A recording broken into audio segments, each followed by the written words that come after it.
کو تمہیں نہیں معلوم میرے لشکروں کا. اور یہ جو ہے وائرس جو ہے یہ اللہ کے لشکروں میں سے ایک لشکر ہے، کیونکہ وہ عذاب کے لیے بھی اپنی مخلوق کو بھیجتا ہے اور امتحان کے لیے بھی اپنی مخلوق کو بھیجتا ہے. یہ اسی کی مخلوق ہے، اس کے لشکر ہیں، اور یہ معمور ہیں. یہ نفع نقصان کے مالک نہیں ہیں، یہ معمور ہیں. جس کا حکم ان کے لیے آ گیا اس کو ضرور ہلاک کریں گے، اس کو ضرور نقصان پہنچائیں گے، اور جس کے لیے نہیں آیا اس کو کچھ نہیں ہو سکتا. کچھ بھی ہو جائے اس کو نہیں ہو سکتا. کیوں کہ یہ مالک کی مرضی ہے، اور وہ اہل ایمان کے لیے آزمائش لاتا ہے اور کفار پر عذاب لاتا ہے. اب عذاب کفار پہ اس لیے لاتا ہے کہ وہ اپنے کفر سے باز آ جائیں، اور مومنوں پہ اس لیے مسلمانوں پہ لاتا ہے کہ اپنے گناہوں سے توبہ کر لیں. تو بات یہ ہے کہ اب ہم مسجدیں بند کر کے اللہ کے اور غضب کو دعوت دیں گے، اس کے گھروں کو ویران کر کے. اس کے گھر سے زیادہ شفا کہاں ملنے والی ہے؟ وہ تو بیت الشفا ہے مسجد ہماری. سبحان اللہ. بیت اللہ ہیں، بیت المعمور ہیں، بیت الشفا ہے. وہ اس کو ہمیں آباد کرنا چاہیے. ہم ہی سے آباد ہوں گے. اللہ نے ہمیں حکم دیا ان کو آباد کرنے کا. تو جب وہ کہتا ہے کہ حی الفلاح، کہ آؤ فلاح کی طرف، آؤ بھلائی کی طرف، تو وہاں پر پھر مرض کیسے آئے گا؟ وہاں تو بھلائی آئے گی. سبحان اللہ. شفا ہے.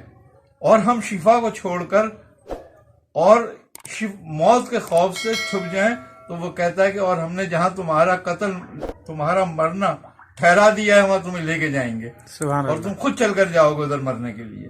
لبرز الذین کتب علیہم کتب القتل علیہم القتل. الی مضاجعہم. تو بات یہی ہے کہ مسلمان مومن کا ایمان جو ہے وہ ثابت ہونا چاہیے. احتیاط اسلام بھی کہتا ہے.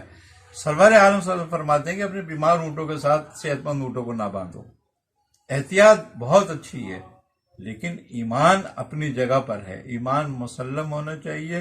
تدبیر اپنی جگہ پر ہے، مگر تدبیر کو ایمان پر غالب مت کرو، سبحان اللہ. کہ یہی کفر کی علامت میں سے ہے، اور یہی اللہ پہ بھروسہ نہ کرنے کی علامت ہے کہ جب ہم ایمان پر تدبیر کو جو ہے وہ فوقیت بڑھا دیتے ہیں، فوقیت دے دیتے ہیں.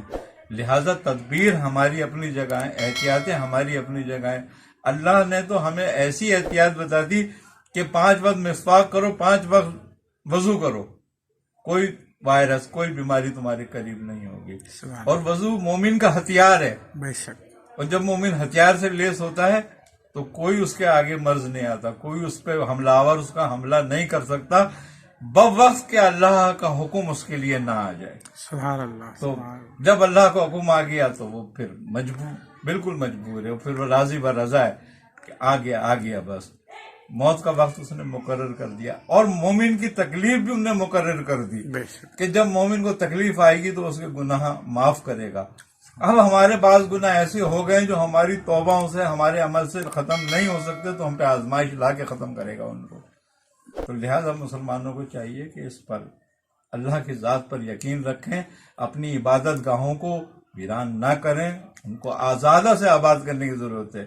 آج مسجد سے بھاگنے کی نہیں، مسجدوں کی طرف بھاگنے کی ضرورت ہے. سبحان اللہ. آج ہمیں اس بات کی زیادہ کثرت سے ضرورت ہے کہ جا کے ہم اجتماعی توبہ اللہ کریں، روئیں، گڑ گڑائیں.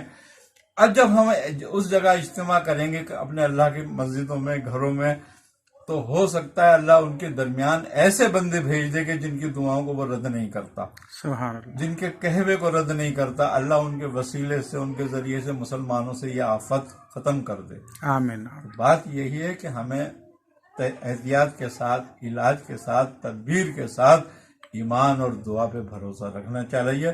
قرآن ہمیں کہہ رہا ہے وَنَسْتَعِينُ بِالصَّبْرِ وَالصَّلَاةِ، کہ مدد لو، نماز سے مدد لو، دعاؤں سے اور صبر کے ساتھ. سبحان اللہ. آج ہم نمازوں سے ہی بھگوا رہے ہو، ہمیں نمازوں سے ہی بھاگ رہے ہیں ہم، تو پھر ہماری کیا مدد ہوگی؟ نہ ہمارا صبر رہا، نہ ہماری مدد رہے گی. کوئی مدد کرنے والا ایک ہی ذات ہے، اور اسی کے حکم سے اس کا لشکر پھیلا ہے. وہ جس کی چاہے گا مدد کرے گا، اس کو سرفراز کرے گا، اس کو بیماریوں سے محفوظ رکھے گا، جس کو چاہے گا اس میں غرق کر دے گا. جزاک اللہ خیر. جزاک اللہ خیر. اللہ تعالیٰ ہم کو جو ہے اب سمجھنے اور سمجھانے کی توفیق عطا فرمائے. جزاک اللہ میاں صاحب نے بہت ایمان افروز میسج دیا. انشاءاللہ تبارک و تعالیٰ اس سے بہت سارے لوگوں کی اصلاح ہو جائے گی انشاءاللہ تعالیٰ.